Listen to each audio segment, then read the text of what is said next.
Hello what's up everybody, my name is Nick and welcome back to my YouTube channel let me flow. Guys, आज के इस video का हमारा पहला एक वर्ड है एक्सपैट्रिएट। Expatriate, EXPATRIATE, expatriate. ये एक नाउन है। इसका मतलब होता है कि एक ऐसा पर्सन है जो बाहर रह रहा है अपनी नेटिव कंट्री से। मतलब जिस देश में वो रहता है, जिस देश में उसका जन्म हुआ है, लेकिन उस कंट्री में वो नहीं रह रहा है, उस कंट्री को छोड़ के दूसरी कंट्री में जाके रह रहा है। तो ऐसे पर्सन को एक्सपैट्रिएट बोल सकते हैं। आप इसे ऐसे याद कर सकते हैं जैसे कोई भी दोस्त है या फिर कोई भी रिश्तेदार है, उसके बारे में आप सोचिए जो वो अपनी कंट्री को छोड़ के दूसरे कंट्री में रह रहा है। वो काम करने के लिए जा सकता है या फिर पढ़ाई करने के लिए जा सकता है, लेकिन वो अपनी कंट्री में नहीं रह रहा है, दूसरी कंट्री का प्रवासी है। तो उस प्रवासी को, तो उस पर्सन को एक्सपैट्रिएट बोल सकते हैं। इसको आप एमिग्रेंट भी बोल सकते हैं, एक्साइल भी बोल सकते हैं, इमिग्रेंट भी बोल सकते हैं और ट्रैवलर भी बोल सकते हैं। ट्रैवलर भी वही होता है जो कुछ ही टाइम के लिए वहां पर जाता है, कुछ काम करने के लिए जाता है और वापस आ जाता है। तो यहाँ पर एग्जांपल्स आप देख सकते हैं। Several expatriate leaders from countries like Canada and the USA sent their condolences on Manmohan Singh demise. मतलब कुछ प्रवासी लीडर्स हैं, मतलब कुछ ऐसे लीडर्स हैं जो दूसरे देशों में रहते हैं। तो उन देशों के जो भी प्रवासी नेता हैं, उन्होंने मनमोहन सिंह का जो भी डिमाइस हुआ है, मनमोहन सिंह के जो भी निधन हुआ है, उनके ऊपर अपने कॉन्डोलेंसेस को, अपने शोक को व्यक्त किया, उन्होंने भेजा। The expatriate community gathered to celebrate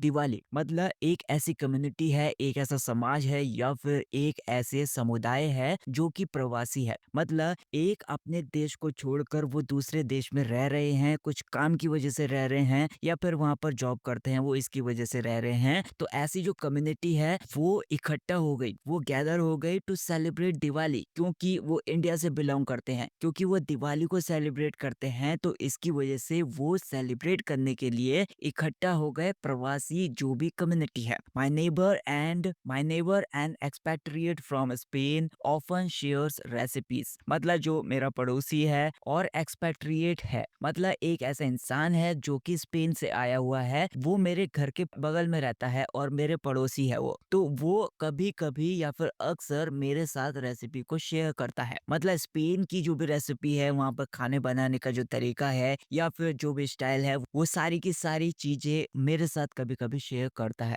next हमारा वर्ड है सीमेंट। ये एक वर्ब है, इसका मतलब होता है किसी चीज को स्ट्रेंथन कर देना, किसी चीज को मजबूत कर देना या फिर सॉलिडिफाई कर देना। आप इसको ऐसे समझ सकते हैं जैसे मनमोहन सिंह जी का निधन जो हुआ है, तो हमारे जो प्रधानमंत्री मोदी हैं, उन्होंने ये कहा कि इंडिया की ग्लोबल इकोनॉमिक की जो रेपुटेशन है, उनकी जो इज्जत है ग्लोबल इकोनॉमिक की, तो वो सिंह साहब से या फिर जो मनमोहन सिंह हैं उनसे प्रेज किया, उनसे जोड़कर प्रेज किया उनको। तो मतलब उनकी जो इमेज है तो वो और ज्यादा मजबूत हो गई, पहले से और ज्यादा मजबूत हो गई, मतलब फोर्टिफाई हो गई या फिर बाइंड हो गई। अब जैसे कोई भी बिल्डिंग तैयार की जाती है या फिर कोई भी पुल तैयार किया जाता है, फ्लाईओवर की तैयार किया जाता है, तो उसको सीमेंट से बनाकर हम मजबूत कर देते हैं। तो उस सीमेंट वर्ड से आप याद कर सकते हो कि सीमेंट का मतलब होता है किसी चीज को मजबूत कर देना, कुछ भी हो सकता है। अब रीइंफोर्स का भी मतलब होता है किसी चीज को मजबूत कर देना, और स्टेबलाइज का भी मतलब होता है कि किसी चीज को मजबूत कर देना। अब यहाँ पर आप एग्जांपल्स देख सकते हैं। The deal between the two nations aimed at cementing their alliance. मतलब जो डील है बिटवीन टू नेशंस, दो देशों के बीच में जो भी डील है, मतलब उसने एम किया या फिर उसका उद्देश्य था एट सीमेंटिंग देयर अलायंस। मतलब उनके बीच में जो भी अलायंस हुआ है, उनके बीच में जो भी गठबंधन हुआ है, तो उसको मजबूत करने का उनका उद्देश्य था। एक और एग्जांपल आप देख सकते हैं। Prime minister Modi highlighted how Singh's leadership played a role in cementing India's global economic position. मतलब जो प्राइम मिनिस्टर मोदी हैं, उन्होंने हाईलाइट किया या फिर इस बात पर ज्यादा जोर दिया या फिर इस बात को उजागर किया कि कैसे मनमोहन सिंह की जो लीडरशिप थी या फिर मनमोहन सिंह का जो भी नेतृत्व था, उसने एक भूमिका निभाई in cementing India's global economic position. मतलब जो भी भारत की ग्लोबल इकोनॉमिक पोजीशन है या फिर वैश्विक आर्थिक स्थिति है, उसको मजबूत करने में जो मनमोहन सिंह जी थे, उन्होंने, उनका जो नेतृत्व था, उसने बहुत ज्यादा भूमिका निभाई या फिर बहुत अच्छी भूमिका निभाई। तो प्रधानमंत्री मोदी ने इस बात को हाईलाइट किया या फिर इस बात को उजागर किया। अ daily walk is cementing my health goals. मतलब अगर मैं रोज चलूं तो मेरा रोज का जो टहलना होता है, मेरी रोज की जो वॉक होती है, इज सीमेंटिंग, वो मजबूत कर रही है माय हेल्थ गोल। जो भी मेरे गोल्स हैं अपनी हेल्थ को लेकर या फिर मेरी फिटनेस को लेकर, उन सारे स्वास्थ्य लक्ष्यों को, उन सारे हेल्थ गोल्स को मजबूत कर रहा है मेरा रोज का टहलना। अगला वर्ड है हमारा फ्रेजाइल, FRAGILE। फ्रेजाइल एक एडजेक्टिव है, इसका मतलब होता है कि कोई भी ऐसी सिचुएशन है जो कि बहुत ज्यादा ब्रोकन है, बहुत ज्यादा टूटी हुई है, बहुत ज्यादा नाजुक है या फिर बहुत ज्यादा कमजोर है। अब कोई सिचुएशन तो है ही, लेकिन कोई चीज भी हो सकती है जो कि टूटी हुई है, डैमेज्ड है, तो उसको भी फ्रेजाइल बोल सकते हैं क्योंकि वो बहुत ज्यादा कमजोर थी। अब किसी चीज के लिए तो बोल ही रहे हैं, लेकिन किसी की फीलिंग के लिए भी बोल सकते हैं कि वो इंसान बहुत ज्यादा कमजोर है क्योंकि उसकी जो फीलिंग्स हैं वो बहुत ज्यादा कमजोर हैं। या फिर कोई सिचुएशन है, कोई नाजुक सी सिचुएशन है, उसको डिस्क्राइब करने के लिए इस वर्ड का यूज कर सकते हैं।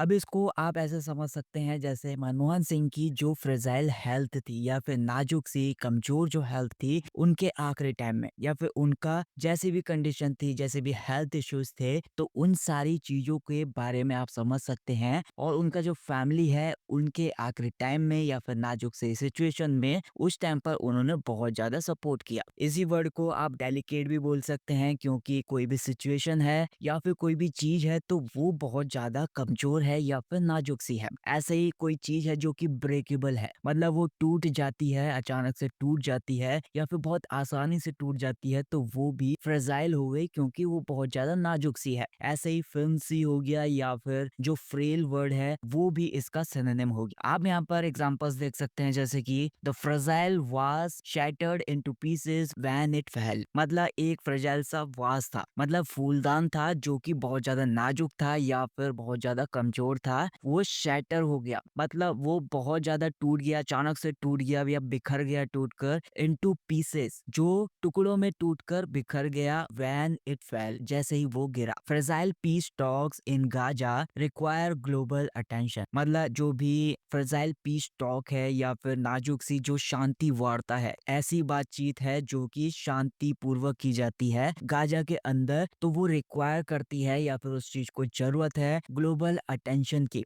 या फिर गाजा में जो भी नाजुक सी शांति के साथ वार्ता है या फिर कोई भी बातचीत है, तो उसका ग्लोबल अटेंशन की जरूरत है उस चीज को लेकर। In his fragile final moments Singh was surrounded by his family and closest allies. यहाँ पर ये बोला जा रहा है कि फाइनल मोमेंट्स में या फिर जो भी अंतिम क्षण हैं मनमोहन सिंह जी के, तो मनमोहन सिंह जी के जो भी नाजुक अंतिम क्षण थे उस टाइम पर, मतलब सिंह और उनके परिवार वाले और जो भी क्लोजेस्ट थे, उनके जो भी करीबी सहयोगी थे, वो उन सारी चीजों से घिरे हुए थे या फिर उन सारे पर्सन से घिरे हुए थे। अगला वर्ड है हमारा स्टैंड अलोन। ये एक एडजेक्टिव है, इसका मतलब है कि कोई भी पर्सन है तो वो बहुत ज्यादा इंडिपेंडेंट है, मतलब सेपरेट है, बहुत ज्यादा स्वतंत्र है, मतलब फ्री है, मतलब हर एक चीज से वो फ्री है, तो वो स्टैंड अलोन हो गया। अब इसको आप ऐसा समझ सकते हो जैसे आपके पास कोई भी पुराना मोबाइल है, पुराना लैपटॉप है या फिर कोई कंप्यूटर सिस्टम है या फिर कोई भी ऐसी चीज है जिसको आप पहले के टाइम में यूज किया करते थे, लेकिन आज के टाइम में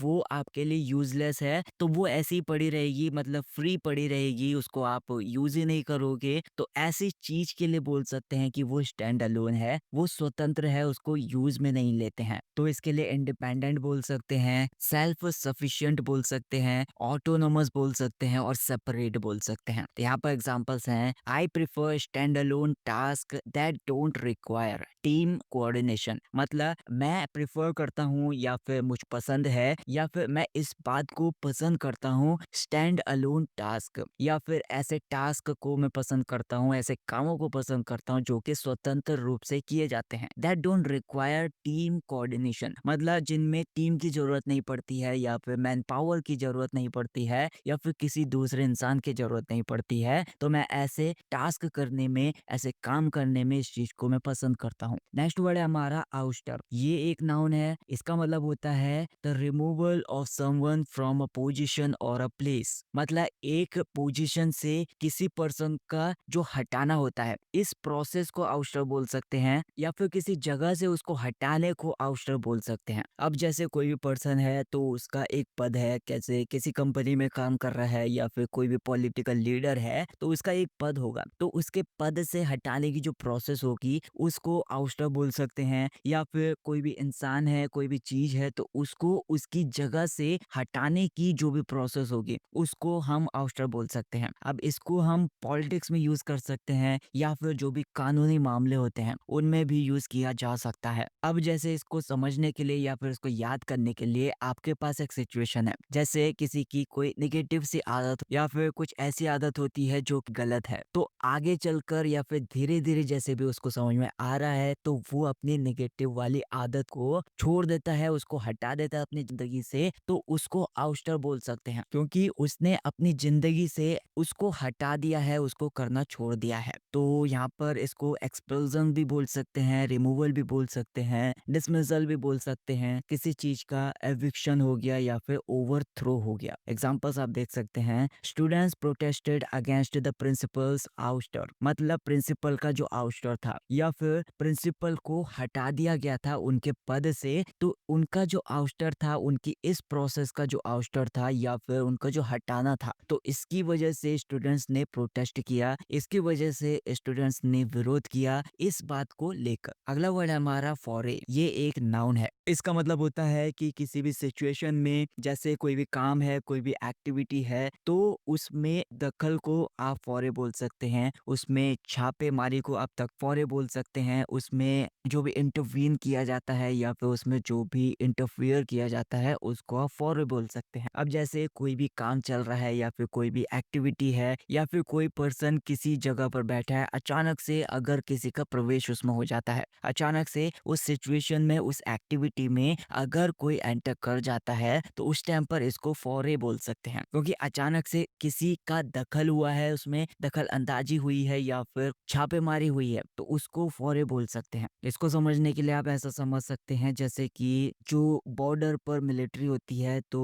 वो तो अपनी काम करते ही हैं वहां पर, लेकिन अचानक से दुश्मन के क्षेत्र में छापेमारी हो जाती है या फिर दूसरी कंट्री के जो भी मिलिट्री होती है या फिर आर्मी वाले होते हैं या फिर जो दुश्मन होते हैं, तो वो अचानक से दूसरे देश में एंटर कर जाते हैं, वहां पर दखल दे जाते हैं या फिर एंटर कर जाते हैं, घुस जाते हैं, तो उसको फॉरे बोल सकते। सिनोनिम्स हो गए इसके incursion, raid, venture, expedition, intrusion. Examples आप देख सकते हैं, I made a quick foray into the market for fresh vegetables, मतलब मैंने एक क्विक फेरे किया या फिर मैंने एक ऐसा दौरा किया जो कि बहुत ही जल्दीबाजी में था, मतलब अचानक से छापेमारी मारी या फिर ऐसा बोल सकते हो अचानक से घुस गया इनटू द मार्केट में फॉर फ्रेश वेजिटेबल्स, क्योंकि मुझे फ्रेश सब्जियां चाहिए थी, उस फ्रेश सब्जियों के लिए मैं अचानक से मार्केट में घुस गया। तो मेरे अचानक से उस सिचुएशन में घुसने के लिए या फिर किसी जगह में घुसने के लिए आप उस प्रोसेस को फॉरे बोल रहे हो। यहाँ पर एक और एग्जांपल है, the children's foray into the neighbour's garden annoyed them, मतलब बच्चों का जो फॉरे था इनटू नेबर्स गार्डन, मतलब जो भी पड़ोसी थे उनके गार्डन में अचानक से बच्चों का जो घुसना था, उस घुसने को आप फॉरे बोल रहे हो। तो इस बात ने अनॉय कर दिया, इस बात से वो नाराज हो गए जो भी पड़ोसी। Since forays into policy making were marked by bold decisions that slapped India's economy, मतलब जो भी पॉलिसी मेकिंग में या फिर जो भी पॉलिसी बनाई जाती है उसमें दखल करने में भारत की जो अर्थव्यवस्था थी उसको शेप देने वाले, उसको आकार देने वाले ऐसे सिंह ने बोल्ड डिसीजंस लिए या फिर साहसिक निर्णय लिए। अगला वर्ड है हमारा stalemate, STALEMATE,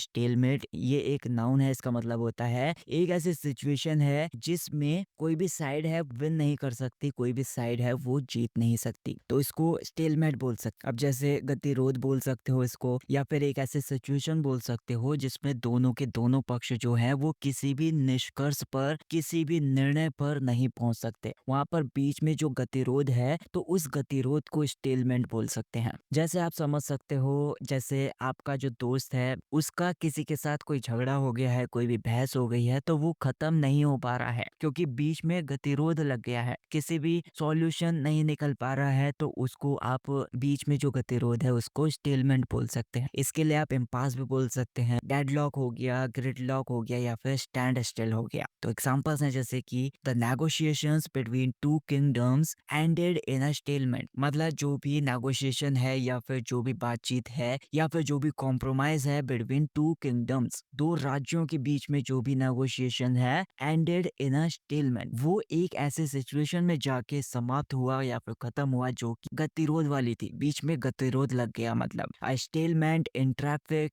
left commuters frustrated। मतलब एक गतिरोध लग गया है जो ट्रैफिक में, वो आगे नहीं बढ़ पा रहा है ना ही पीछे बढ़ रहा है, लंबी आगे लाइनें लग गई हैं गाड़ियों की, तो ऐसे ट्रैफिक की वजह से वहां पर एक गतिरोध पैदा हो गया है। तो इसकी वजह से जो भी कम्यूटर्स थे, जो भी रोजाना डेली अप डाउन करने वाले लोग थे, उन कम्यूटर्स के बीच में नाराजगी पैदा हो गई या फिर वे जो कम्यूटर्स थे वे सारे के सारे परेशान हो गए। अगला वर्ड है हमारा टर्मोइल, TURMOIL, टर्मोइल। ये एक नाउन है। इसके लिए आप बोल सकते हो कि एक ऐसे सिचुएशन है जिसमें बहुत ज्यादा डिस्टरबेंस है, बहुत ज्यादा मतलब कंफ्यूजन वाली सिचुएशन है या फिर अशांति वाली सिचुएशन है जिसमें बिल्कुल सोचा समझा नहीं जा सकता। अब बहुत बड़ी उथल पुथल वाली जो सिचुएशन है उसके लिए टर्मोइल बोला जा सकता है। या फिर कोई ऐसा पर्सन है जो बहुत ज्यादा कंफ्यूजन में है, उसको समझ में ही नहीं आ रहा है, उसका माइंड बहुत ज्यादा शांत है, तो ऐसी सिचुएशन में भी टर्मोइल बोला जा सकता है। इसको आप सामाजिक मामलों में बोल सकते हो, राजनीतिक मामलों में बोल सकते हो, या फिर जो प्राइवेट मामले होते हैं, जो पर्सनली मामले होते हैं, उनके लिए भी टर्मोइल बोला जा सकता है।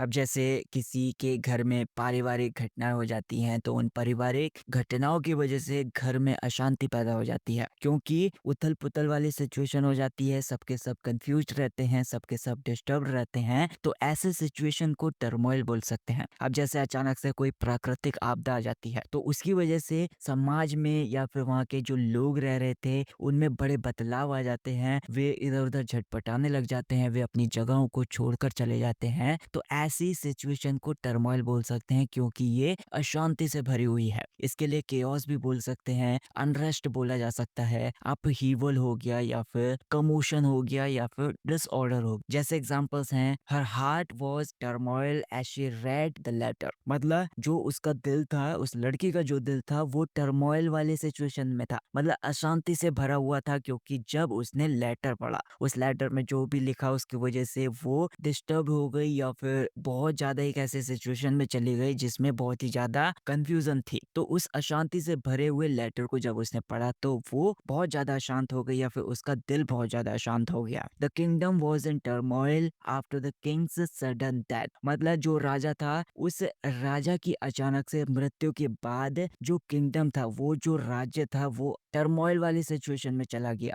या फिर वो राज्य बहुत ज्यादा अशांत हो गया। The sudden demise of former prime minister Manmohan Singh created political turmoil. मतलब जो भी अचानक से निधन हुआ है हमारे पूर्व प्रधानमंत्री मनमोहन सिंह का, उसकी वजह से जो पॉलिटिकल टर्मोइल है वो पैदा हो गया या फिर जो राजनीतिक अशांति है वो पैदा हो गई। So that's it guys for this video. I hope आपको वीडियो पसंद आई होगी। वीडियो पसंद आई हो तो वीडियो को लाइक कर देना, चैनल को सब्सक्राइब कर देना। Thank you so much for watching this video.